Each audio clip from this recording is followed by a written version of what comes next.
ભરૂચમાં ઈંધણની અછતની અફવાએ જોર પકડ્યું। પેટ્રોલ પંપો પર ગ્રાહકોની લાંબી કતારોથી અફરાતફરી મચી। ભરૂચના મુખ્ય માર્ગો પર આવેલા ઈંધણ વિતરણ કેન્દ્રો પર અચાનક ગ્રાહકોનો અસાધારણ ધસારો જોવા મળ્યો હતો, જેના કારણે ટ્રાફિક જામની સમસ્યા પણ ઉદ્ભવી હતી। સોશિયલ મીડિયા પર પ્રસારિત થયેલા ભ્રામક સંદેશાઓને કારણે નાગરિકોમાં ગભરાટ ફેલાયો હતો। આગામી દિવસોમાં પુરવઠો ખોરવાઈ શકે છે। આ અનિશ્ચિતતાને પગલે દ્વિચક્રી અને 4 પૈડાવાળા વાહન ચાલકોએ પોતાના વાહનોની ટાંકીઓ પૂર્ણ રીતે ભરાવવા માટે કલાકો સુધી પ્રતીક્ષા કરી હતી, જેણે કૃત્રિમ અછત જેવી સ્થિતિનું નિર્માણ કર્યું હતું।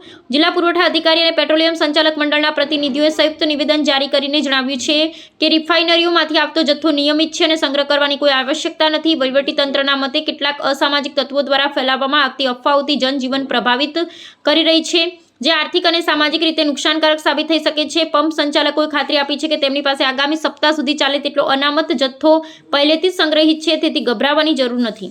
ભરૂચની અંદર મારા પેટ્રોલ પંપે સવારથી ખૂબ મોટી ભીડ છે। પૂછપરછ કરતાં ખબર પડી છે કે માર્કેટ પાસેના BPCLના 2 પેટ્રોલ પંપ પેટ્રોલ ડીઝલ ન હોવાને કારણે આ પેનિકની સર્જન થયું છે।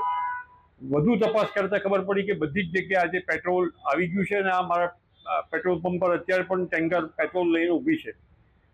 ભરૂચની જનતાને વિનંતી છે કે કોઈ પણ પ્રકારના પેનિકમાં ના આવે, કોઈ પણ પ્રકારના અફવામાં ના આવે। પેટ્રોલ ડીઝલ જેટલું જોઈતું હશે એ પૂરતું મળી રહ્યું છે।